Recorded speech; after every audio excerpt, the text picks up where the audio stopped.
Ladies and gentlemen, we are here gathered today to cast Btyberski's Zerg against TopRamen's Terran on a 4-spawn version of Axiom called Maxiom. Let's get into it, boys. And it looks like our first couple spawns will be in the bottom. It's Btyb in the bottom left. TopRamen in the bottom right. I swear one of these days I'll cast him in the top right of a 4-spawn map and it'll be like, you know, game 5 of a best of 5 and he'll be like back against the wall, but he's got the initials top right, man. Btyb though, obviously a Zerg player who, yeah, sure, he made the map. He switched to Zerg recently after a unfortunate mirror matchup against General Anakin, and before that against, was it Benno? I think it was 3 Crow.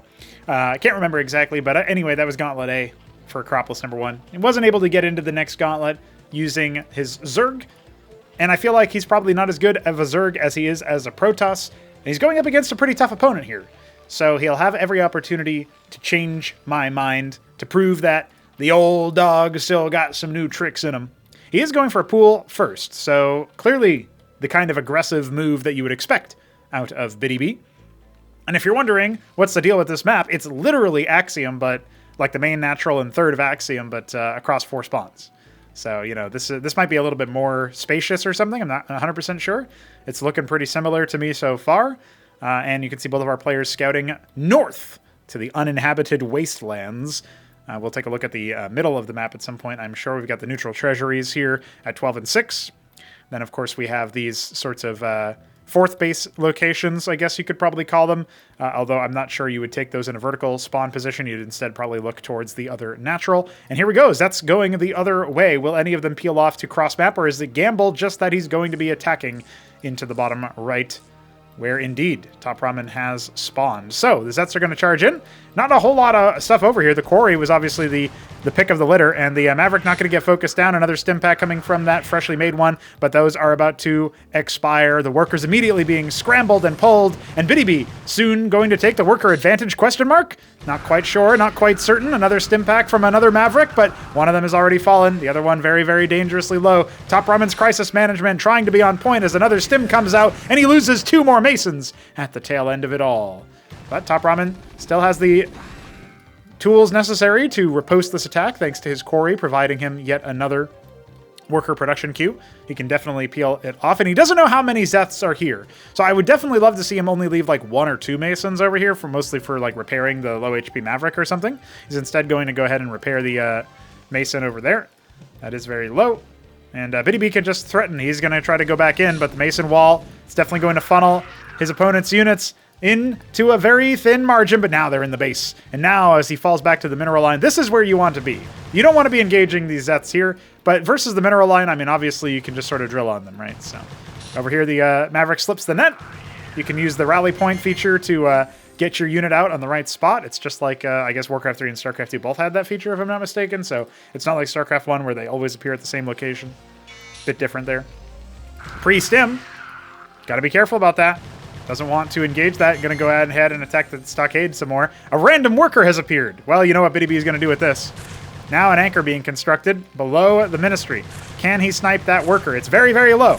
He's going to go after the ministry instead, and he's going to start hemorrhaging Zeths. Got to watch out. Oh, boy. Dude, Btyb, I can start to imagine why he didn't manage to make it super far into the gauntlet, because some of the players that he would face against are players who would either be just as aggressive, in which case you have really volatile games, or there are players who would be like, you know, careful and cautious. And here we go. The anchor is indeed going to be put down. Well, this kind of cancels the push. He's made nothing but Zets. He is getting 2 Quasis out. He does have a low ground hatch. His worker count has not budged. One of his 9 workers is now idle in his opponent's base. Now I'm going to think about swimming on around, but you can't really attack this position. The workers are definitely going to be too damn powerful for that, albeit some of them are very wounded. All right, TopRamen is going to secure the worker advantage. Remember, you can -1 from Btyb's worker count for the whole time here. No worries about that. Quasi's now coming in to see if they can heckle from afar, but, I mean, they're Quasis. What are they going to do, right? Pre-stim coming out, dragging in a Zeth. Ooh, 1 more shot. Oh, no, 2 more shots would have killed it. Not quite there. And now TopRamen will remember to scout. Look at this, Clef Advantage. Helping him out there. Another pre-stim. He's going to come in here and even focus down a Quasilisk. Look at that. Escaping to safety. I think all it takes for TopRamen is for him to get a Vestry out, and then he can just push this pretty easily. But that would require a little bit of Vespene. He is going to go ahead and come down and scout. It's a very silly game as the Quasis once again poke down. Oh, look at that. Hurricanes. Yeah, great option here as well. I think at this point he can also move the anchor and move it forward, but he is worried about the wraparound with the Zeths in the main. Of course, workers fighting workers over here in Btyb's angle, neck of the woods. We got the Hydrathin coming out. Great scout coming for TopRamen to confirm that. Knows that he's not out of the woods even after he clears his main. And you gotta say, Btyb has the advantage, but oh no. Oh no. No! No! It died. It's over. Very silly game so far, I gotta say. But you know what? That's how Btyb likes it. Gonna go ahead and get another anchor suited up as more Hurricanes are hitting the field. And I'm sure we'll end up having another stockade being thrown down. Indeed we will. Well, you know, TopRamen, I don't know if he's been relentlessly cheesed by some of our veteran players. But so far, he's doing okay. He's doing okay. I feel like this is his initiation into the real experience. Just being relentlessly all-in and attacked. We've got 4 Hydras coming out of Btyb, and he's already made some, I believe. So definitely going to be able to get to a pretty strong position. He's got 1 down here. Hurricane's trying to stand tall. Anchor finally lifting out as a threat is revealed. Remember this 4 still in the top right. He never sent that worker home, man. Only at 19 effective workers. I can't believe it. Maybe less if we actually looked at his base. Maverick coming out of here, sort of oblivious to the fact that he's under attack. But now the Hurricanes can confirm a kill onto that Quasi. Surely. No, not quite. There we go. Absolutely naped. Now we've got the Treasury moving on down for yet another base. I don't think Btyb likes this idea. Gonna see what he can make happen. But not a great situation here. The anchor not even gonna get canceled. That's a big whiff on the resources there. Now transferring a bunch of workers. Is this premature? Is he gonna go with this instead? Looks like he's gonna push down the... I feel like TopRamen doesn't need to be this aggro about it, but he really wants to commit to pushing this back. And the Mavericks are having great success with these bodyguards here of their Masons, but here comes an Iziracore, and that's going to tie up the Hurricanes, who are not currently in the fight. They had a great opportunity to jump on down there and do a lot of spread damage. But instead, it's not going to happen. And back on this side, one of the anchors has already fallen. TopRamen, he concedes that cheese works. Btyb on the board. Wow. I was really not expecting that, I gotta say. I was definitely expecting TopRamen to be able to prevail. Cooler heads often do. But instead, bopped. And now as I scroll through the endless list of games that I have yet to cast, we will jump into replay numero dos. We've got Maxiom here still. There was also some games played on a 4-spawn Battlelands map, but we will look at those later if we look at them at all. I would like to wait for the map to at least have a name. Come on, dude, I can't just say Badlands Work in Progress map. That's not a name. Btyb in the bottom left. TopRamen in the top left. We'll see what he can make happen here. I will say, though, I have noticed this about TopRamen. It does feel like his crisis management, when there's like drops or anything chaotic, it can go a little bit by the wayside, right? It's a little bit worse than you might expect from the rest of the game, which is why I think he can have such, maybe, like, fluky isn't the right word, because it's not a fluke when he wins versus Nebelheim, or somebody like that that's more established. But that's like a really good stylistic matchup for him, because Nebelheim isn't the guy. Like, he can go for ridiculously scary strategies. We saw him 8 racks, or 6 racks, was it? 6 Stockade versus Veek in the Ascension number 7 semifinals, upper semifinals, I believe. So, like, he absolutely has it within him. And that was after losing on Infinite Velocity, a map that hitherto Nebelheim had been, like, kind of undisputed on. So, like, you know, he can do some pretty crazy, like, X-Factor things. He's got that killer instinct in him for sure. But despite that, he often doesn't go for that unless you've already won some other way. So as a result, TopRamen, if he's playing against Nebelheim and Nebelheim is playing his traditional style, I think is very nicely matched up against that. Versus Btyb, who often is going to go for some really wacky stuff, I feel like that's less likely. You can see here he is going to go and try the degen strat, where he goes for the Avaleth Kagrant into the behind the low hatch Hatcherosk here. If you're really, really studying the Kagra spread, you might notice that, but Mason didn't get there in time anyway. Now a pool coming. It might just seem like it's slightly late. We'll see if TopRamen can seize the opportunity. It looks like he is going to maybe posture aggressively with his Mavericks, but he has gone for his Quarry. So that's another thing is that, you know, TopRamen's only opportunity that I've seen anyway for actually spreading it out. Oh, look at this, attacking the Kagra with his Mason. I'm not going to get any kills with it, but could have been maybe adding damage as time went on. That is going to finish into a Circuith, and at that point, you ain't going to be able to do too much there, buddy. See ya next Saturday. Anchor coming in. By the way, see you next Saturday is the Frauds Club version of, not really see you next Tuesday, because I think that's just, it's not really, it's just calling somebody a cunt. It's not actually really that much of like an insult. Whereas see you next Saturday is like, that's when we do our game nights or when we do our tournament nights and stuff. So, you know, I like that. I think see you next Saturday should be, probably become a regular part of the lexicon here at the No Fronts Club. That's probably what I'll say when somebody gets knocked out of groups in the future, in battlements or whatever. Well, Avaloth moving its way to the top right. Gonna go ahead and confirm the scout. I guess, yeah, Btyb doesn't know where his opponent is. He didn't Droleth scout. And that's fine. Like, not worker scouting isn't the end of the world if you do this strategy, because it's very safe in general. Unless there's some kind of cheeky all-in. Like, maybe if TopRamen was going Mass Wraith here, he would be able to put his opponent behind. But I still think you probably just borrow the workers, use the quasis that you can probably get up in time, and then you end up being a little bit behind for workers initially, but you're pretty safe. Now, Btyb is trying to move across the map at the same time as opening a very, like, delayed build. So this is not going to accomplish too much, I don't think. I mean, you got 4 Mavericks here you can stim and fight. You've obviously got the Anchor. No, instead he's going to go ahead and scoop them up for a drop, which might have a little bit better. But, you know, versus Terran, it just doesn't do as much damage. Terran workers are a little bit more resilient. So, you know, it depends on TopRamen's reaction here. Going for a second stockade. He doesn't have anything over here to watch for this. So he'll only see it when it gets to about this location here on the map. And actually his worker scouts might have noticed it. No, it doesn't. Well, no, he has seen it for sure. So he's going to go ahead and pull the stimmed Mavericks over. The pre-stim definitely working out. So far, only 1 worker going down. We could see another stim. Not going to be able to do it in time, though, so he's going to concede that. Only 1 worker killed and a little bit of stim damage dealt. So, I mean, Btyb will be okay with that. It's not catastrophic for him, but he's at a worker disadvantage right now. Going for the Hydra Stand off the back of that, not making any additional combat units. So he's at least, you know, put TopRamen on the back foot, and he's taken a long time to restart that stockade. So that's definitely going to delay him a little bit. Remember, it's not like you know, Command and Conquer or those kinds of games where you only spend money on it while it's being created. I guess like Total Annihilation or Supreme Commander at the very least is like that.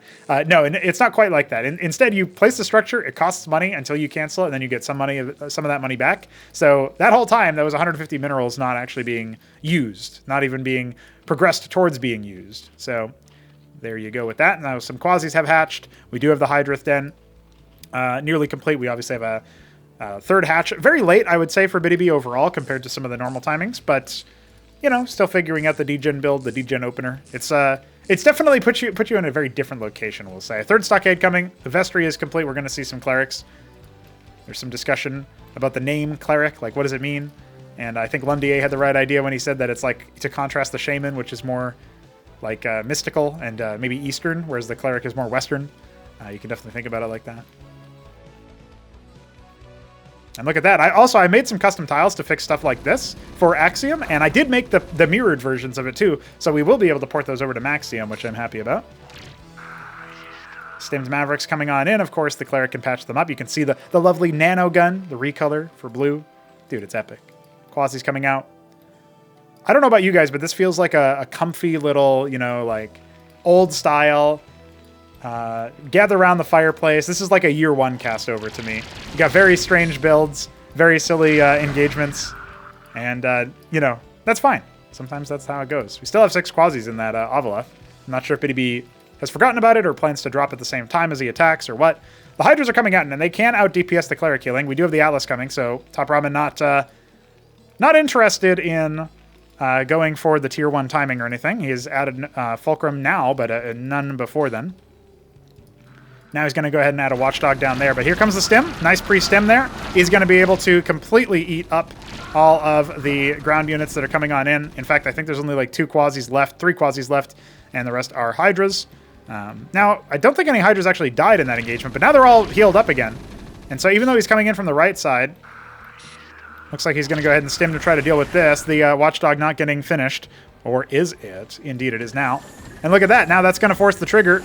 The Avaloth will die in the middle of this unload. And of course, he can waypoint some more of those units in. Now, there is an opening. There is an opening. TopRamen has overcommitted to try to deal with these 6 quasis, definitely. He loses 3 workers in the process. He might lose the Watchdog. It is being focused now, but it's not going to end up happening. And now here comes the attack. I think Btyb could have just counterattacked immediately and put TopRamen in a bit of a bind. Now the quarry can get focused down. Indeed, it will. That's 100 gas down the drain.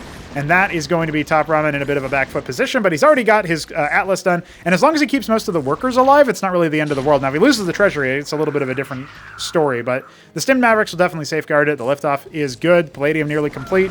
Honestly, at this point, I think you can just go ahead and stim and win this engagement, but maybe TopRamen disagrees. Quasi's coming on out. He's going to go ahead and stim a bit more defensively, clean those up, but he'd be a little bit sloppy on the micro. Now going to come on in. He should be focusing down these clerics if he wants to win this fight. Another stim would do wonders for TopRamen, but it's not going to work out, and at this point, I think he's hemorrhaged too many Mavericks, so as the Anseal is a little bit of a, twinkle in the eye right now. It's a Starpad not yet done. The Obelisk actually did survive, but there's nothing in it, so no worries there. I guess it could try to exit somehow if it could thread the needle here. Only one anchor as well, it has to be said. Another anchor could definitely go a long way. Could also see some Cyprians for the crowd control. That's something that's kind of underexplored versus Zerg. We don't really see it too often. Okay, well, Btyb not taking a third base yet, not even adding a fourth hatch, and instead upgrading his Hydroth into a ski-backed. He's going to look for Bactylisks to bust all of the bio. It will also be effective versus the Phalanx.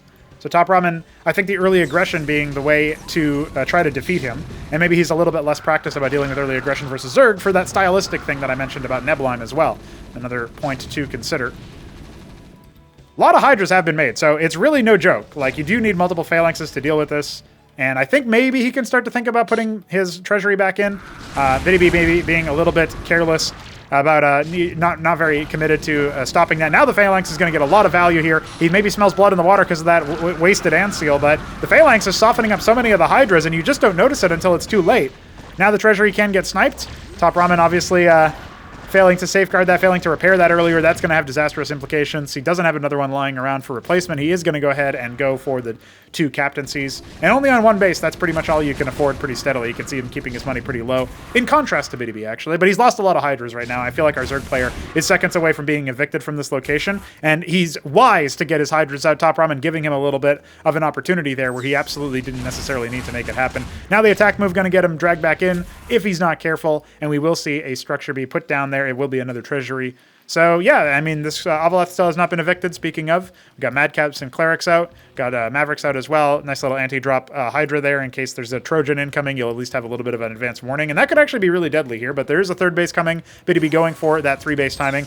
Not able to win the game in the first 10 minutes this time around, but definitely able to put his opponent on the back foot. So at least we have that. We've got 3 Bactylisks coming for him as well, so he's going to see if he can manage to make that happen. Not ideal placement for the Madcaps to actually kill the Obelisk, but at least it's something. It actually reminds Btyb that he has it, so it might have been a bit of an awkward situation. I like leaving it on the open. Oh, hold on. We'll hold that thought.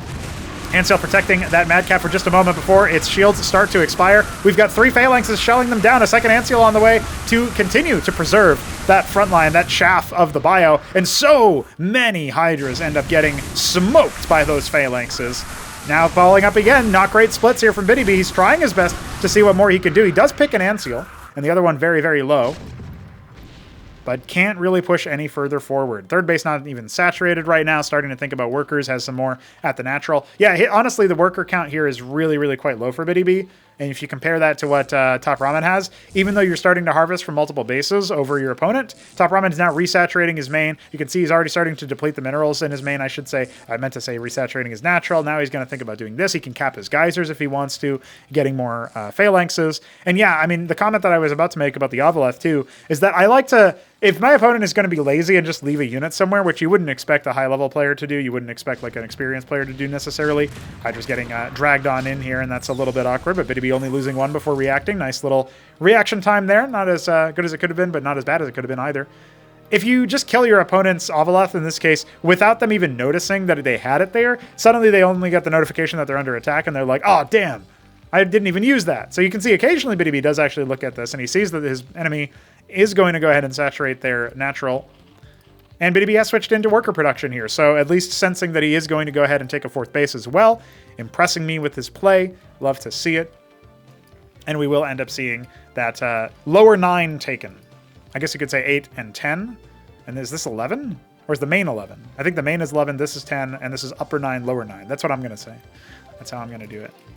Yeah, I mean, overall, I think the map is pretty cool. I don't know if we're going to see how much longer the game is going to go on from this point forward, because obviously we've got lots of production here. The interminable sort of Anseal push here, a Sacrificial Maverick. Neblime is a big fan of sacrificing Mavericks. I mean, he's from a penal colony, so I think he knows the deal. Is what you do with prisoners. Now returning to the high ground here at the lower 9, seeing what TopRamen wants to do with his army movements. Not really going to have too much more spy potential, just this Obelith kind of buried in here. And, you know, it's in your vision, surely, as, you know, you see this. You can throw, like, a watchdog here and I don't know, like, I'm not really sure what he wants to do about that, but it does feel like that would be an opportunity there. Just get rid of it. Chase it down with a Wraith or something. Aziracor's chatting up the place, but they're going to saunter into their doom. One of them goes down just to say hi, and the rest of them are going to fall on back.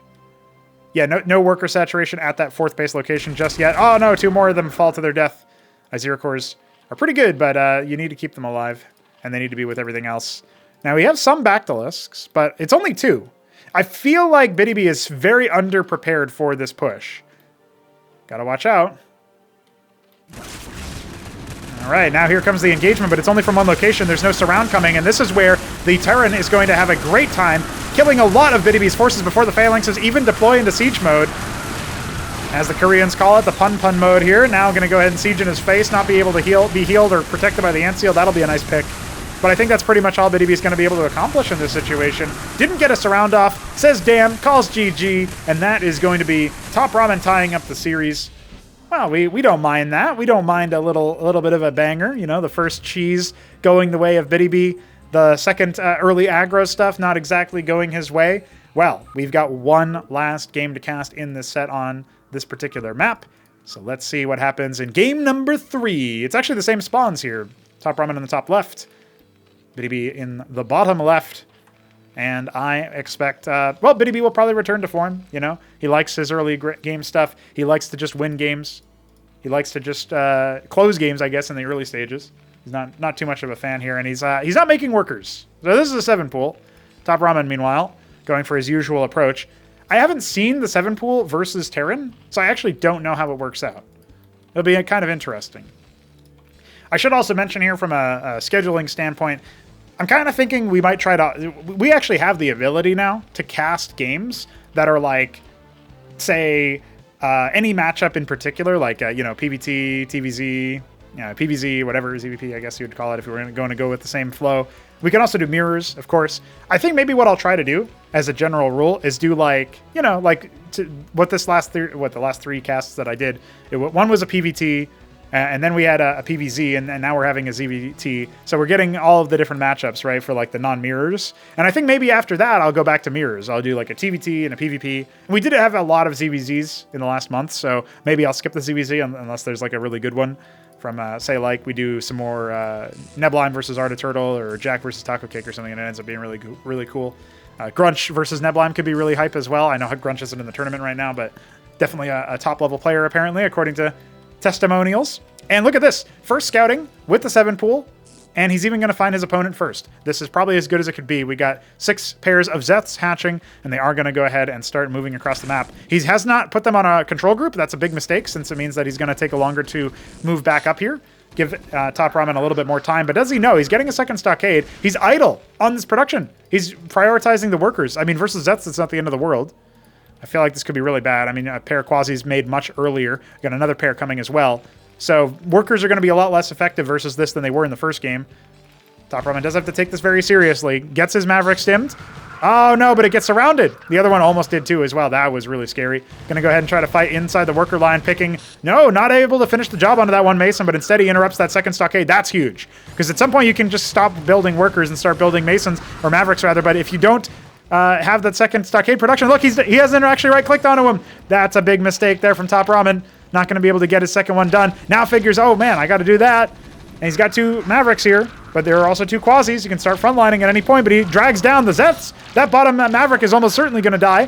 Falls away, but the stim pack going to wear off, and the second pair of Quasis have finished. We've got multiple Mavericks coming on in. Okay, the Zeths are basically dead. One more shot. There we go. Now the Masons, 9 of them, can indeed return to work. We've got 2 stims Mavericks. Btyb thinks maybe I can't do that fight. Yes, you can, sir. So low on minerals. We've got Quasis pouring out. We've got more Zeths coming. No anchor in sight as well. He's going to see what he can make happen. Oh, no. Camping the stockade. Great play from Btyb. TopRamen losing yet another one. He's got such a very, very low Maverick. I think he keeps forgetting you can repair the bio. Gonna go ahead and see him out, but look, there's so much more. What can you do, TopRamen? You've been cheesed twice by Btyb on his own map. Oh no! Pulls the last couple of workers, but he's going down to below the starting count. That's probably GG, I think. I think it's safe to say Btyb has Biddy bopped him. TopRamen, a promising turn. I need to rethink Stockade Quarry. GG. I don't know if I would go that far, but I definitely feel like, you know, there was a couple of things that frustrated that play first. So a 4-spawn map, right? So it's pretty risky to do 7 pool in that situation. Your enemy worker scouts you and worker scouts you first. And you get your stockade interrupted and don't restart it immediately. You know, so there's like a couple of things there that, like, you know, if they scout you second instead, it's easier to deal with. If you are able to restart that stockade, it's easier to deal with. And crucially, if you're able to, save that first Maverick, it was stick him in the mineral line, repair the Mavericks in particular. I feel like you can hold that, actually. It's not that big of a deal. The question is, how do you confirm that your enemy is still doing that? I didn't actually watch for if TopRamen sent out a scout or if he had it, if he scouted the wrong way or something. I think he went top right. And then I guess maybe he went bottom right, and then I'm not sure exactly what may have happened. I didn't pay too much attention to that worker scout, but being able to scout him with your worker at some point and actually figure that out, that's a big deal. So there are a couple of details there. But hey, Btyb, if you told me this was a best of 3, like say for a gauntlet, I'd be like, well, TopRamen's got this nice and easy. Sorry, Btyb, but he's just so good. He beats Neblime. Apparently, Btyb beats TopRamen, which means Btyb is better than Neblime. I don't know. Comment below. Let me know what you guys think. And that's it for this set. We'll be back with some mirrors tomorrow. GG, stay tuned.